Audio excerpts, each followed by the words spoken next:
Hello again. In this lecture, we are going to discuss the Bernoulli distribution. Before we begin, we use Bern to define a Bernoulli distribution, followed by the probability of our preferred outcome in parentheses. Therefore, we read the following statement as variable x follows a Bernoulli distribution with a probability of success equal to p. Okay. We need to describe what types of events follow a Bernoulli distribution. Any event where we only have one trial and two possible outcomes follows such a distribution. These may include a coin flip, a single true or false quiz question, or deciding whether to vote for the Democratic or Republican parties in the U.S. elections. Usually when dealing with a Bernoulli distribution, we either have the probabilities of one of the events occurring or have past data indicating some experimental probability. In either case, the graph of a Bernoulli distribution is simple. It consists of two bars, one for each of the possible outcomes. One bar would rise up to its associated probability of p, and the other one would only reach 1 minus p. For Bernoulli distributions, we often have to assign which outcome is 0 and which outcome is 1. After doing so, we can calculate the expected value.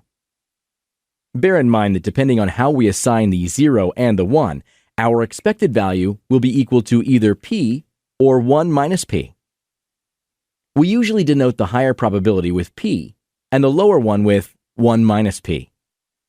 Furthermore, conventionally, we also assign a value of 1 to the event with the probability equal to p.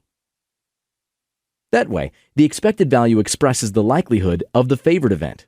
Since we only have one trial and a favored event, we expect that outcome to occur. By plugging in p and 1 minus p into the variance formula, we find that the variance of Bernoulli events would always equal p times 1 minus p. That is true regardless of what the expected value is.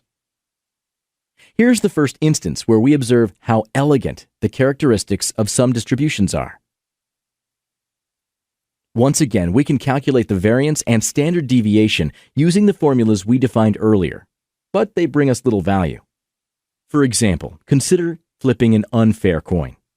This coin is called unfair because its weight is spread disproportionately, and it gets tails 60% of the time.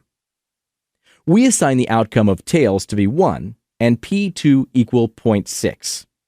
Therefore, the expected value would be p, or 0.6. If we plug in this result into the variance formula, we would get a variance of 0.6 times 0.4, or 0.24. Good job, everybody.